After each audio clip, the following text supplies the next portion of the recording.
E é engraçado, né? Porque muitas vezes, até próximos dos meus parentes, porque a minha família é do Paraná, né? O lado da minha mãe. O lado da minha mãe é de Curitiba. E eu adoro. Eu viajava toda hora para. Ainda viajo, né? Eu tenho vários amigos aí em Curitiba.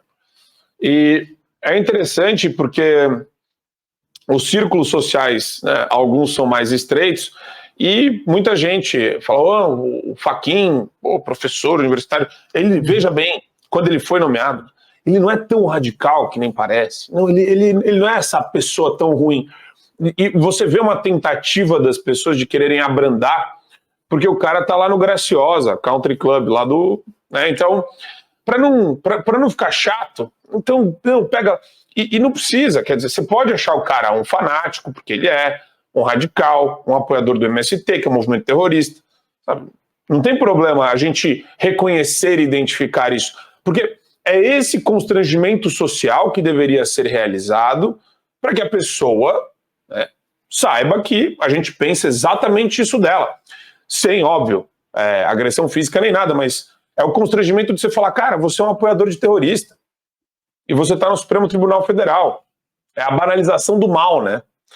E é coisa que quando você está na universidade, e eu sentia um pouco desse sabor, né? Eu fui do centro acadêmico também, fui presidente do CA do 22 de agosto lá da PUC. Então, eu gostava da tensão. A tensão, para mim, ela sempre move as pessoas para dar algum tipo de preponderância ou relevância para um assunto que está sendo discutido. Então, a tensão ela é boa, em alguma medida, para você empurrar assuntos, empurrar temas importantes para as pessoas. Mas aí é muito interessante, Paulo, porque você se formou em que ano? Eu não me formei, não. Mas você se formaria em que ano? Eu tive 5 tentativas de me formar e me inviabilizei em todas elas, pela mesma razão praticamente. Mas vamos lá, se fosse em Direito, eu teria me formado em 2005. 2005, Então é mais ou menos a turma que se formou um ano antes de eu entrar. E é muito engraçado como as coisas mudaram, né, Paulo? Porque você vem da geração que ouvia a música do Rage Against the Machine. Você devia gostar do Rage Against the Machine. Eu gostava da sonoridade, uma agressividade ali, não necessariamente da mensagem, mas via, beleza, tocava no meu rádio. E daí tinha aquela música, Killing in the Name of. Eles eram contra o sistema. Rage Against the Machine, né? O ódio, a raiva contra o sistema.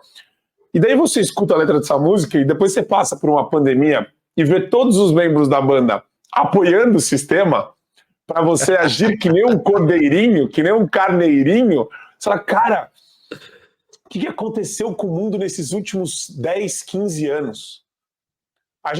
Você acha que a gente acelerou um processo de idiotização ou a gente só tomou conhecimento disso por conta das redes sociais? Essa é uma questão interessante, vamos pensar junto aqui, talvez essas coisas andem juntas, as redes sociais tenham acelerado isso e também exposto, né? Porque se expõe, você torna acessível, né? Se torna acessível, tem mais adesões e tal, da mesma forma que eu aqui não tive conhecimento e acesso a uma infinidade de pensadores conservadores e liberais que eu não tinha, porque eu dependia das editoras brasileiras antes das redes sociais, a gente foi tendo por conta dessas conexões, certamente o outro lado, as outras vertentes, as outras organizações também expandiram a sua linha de conduta, a tua manipulação de informação através de um meio de maior disseminação de informação. Certamente, eu acho que são coisas que andaram juntas. Andaram juntos. E aí você tem essas possibilidades que parece paradoxal, né? Que o desenvolvimento do capitalismo ele proporciona, que ele também proporcionou uma geração de idiotas, de gente fraca, de gente babaca, de gente imatura. Você pegar o Felipe Neto tem 35 anos. É a minha idade. Olhe pro sim, tua idade, eu tenho 41, sou um pouquinho mais velho que ele, mas vamos lá. Olha o que o teu pai tinha feito aos 35. Teu avô aos 35. Estou convidando aqui todo mundo, não o avô do Marco, tô dizendo, mas a todos que estão nos acompanhando aqui. Sim. Meu pai, aos 35. Aos 35, meu pai era pai de 3, era delegado de polícia, estava bancando situações e tal. Pô, tem esse pessoal que está aí problematizando o chocolatinho lá, fazendo bobagem. Eu vi de uma menina aí agora que ela estava, olha como eu emagreço, comendo pepino com geleia, tá com 40 anos de idade. E é a referência ao influencer. E não existia essa figura do influenciador idiota naquele momento. Os influencers eram intelectuais, era gente que publicava livro ou que fazia um trabalho que era de relevância reconhecida, tão notada na vida real das pessoas que instituições iam lá colocar medalha. Não era isso tinha um significado forte, não é? Hoje não, né? Está completamente invertido. Tem todo o processo de você dar acesso a todo mundo. Veja, eu não estou fazendo falando mal disso, estou fazendo uma análise, uma crítica, analisar com critério. Né? Ele deu microfone, e luz e vídeo ao idiota. Sim.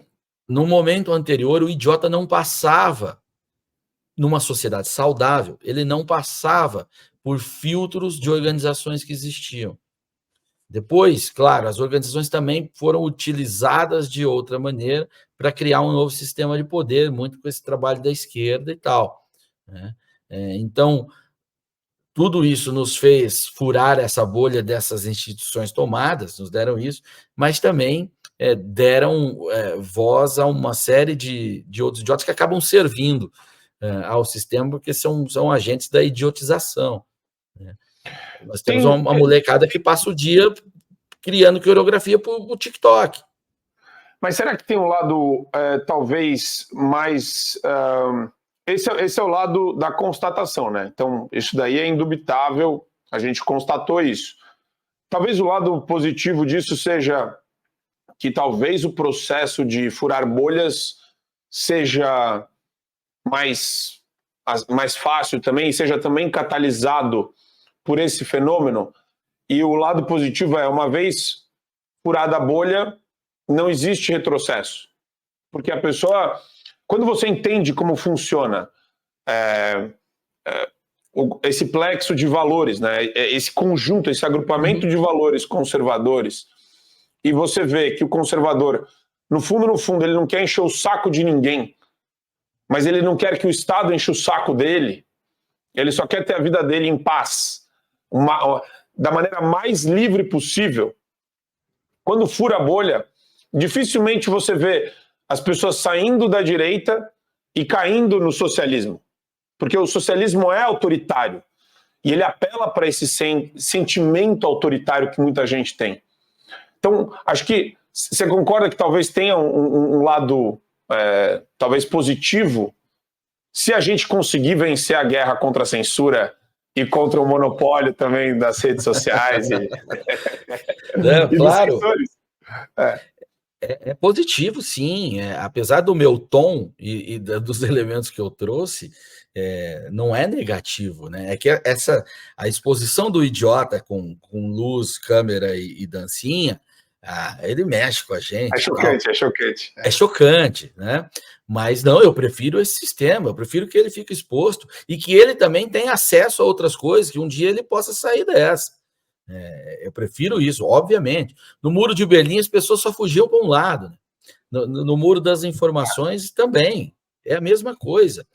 Todo esquerdista que eu conheci, que era crítico da direita, e eu tive a oportunidade de dizer para ele assim, cara, respira.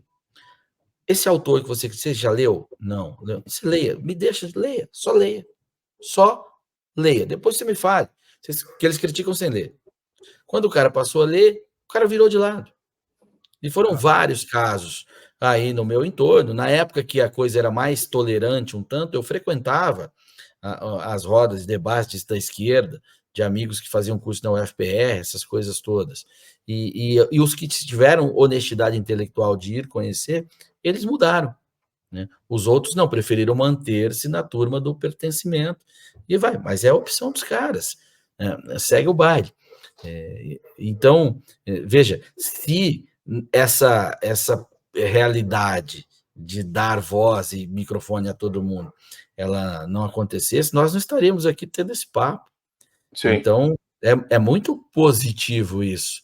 Eu apenas, naquele momento anterior, estava explicitando o meu lado reacionário de indignar com a molecada. Mas eu tenho exatamente...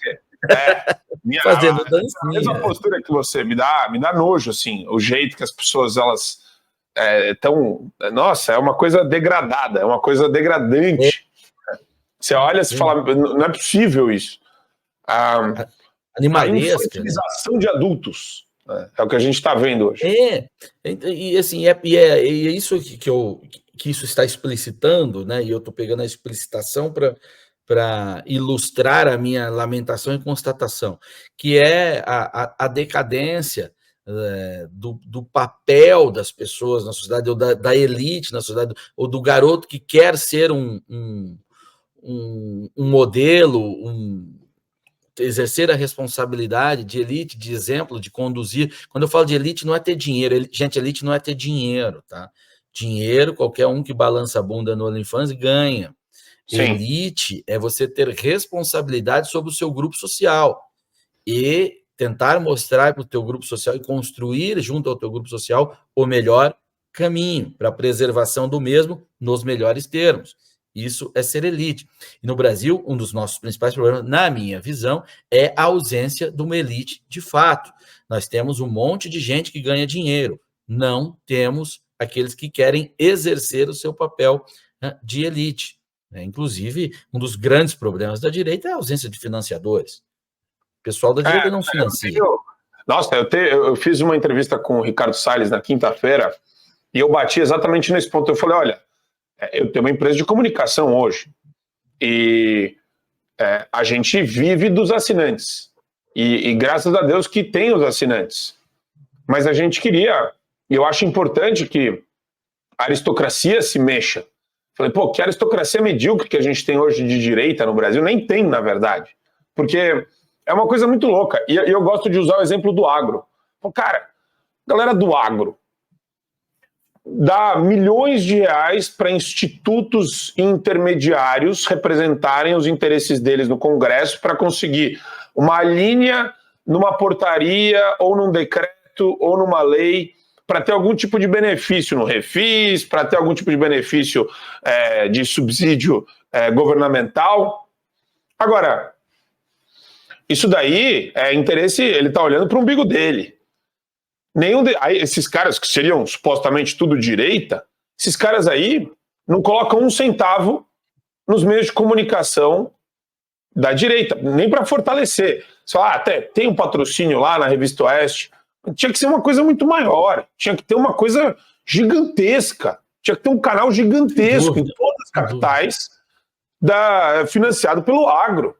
É estarrecedor não ver isso. Não tem cultura de participar, ou seja, não sabe exercer. Tinha um jornalista aqui em Curitiba, Fábio Campana, que talvez você conheça. Fábio Campana era um cara de esquerda, foi da Libelu e tal. Aí ele, mais velho, quando eu passei a ter destaque, ele me chamou para tomar um café, eu quero ouvir, para trocar figurinha, e eu bebia com a experiência dele ali. Ele já tinha se tornado um liberal, falava claramente sobre isso e tal, então tinha um papo gostoso, assim.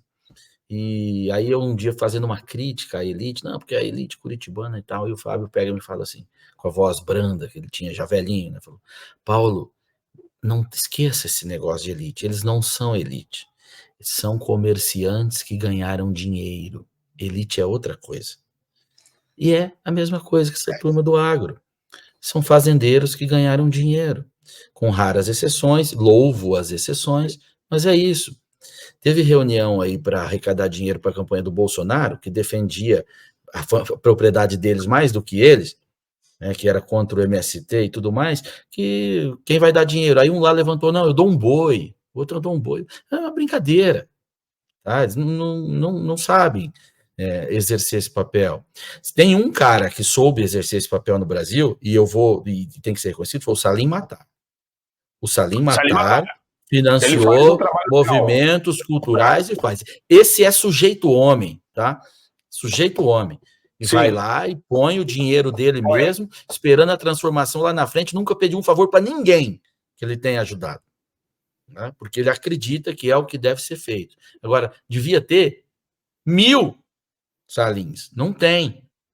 Tem outros aí que adoram ganhar like e tal, se de direita, vai ver o balanço do cara, quantas organizações ele ajudou. É zero.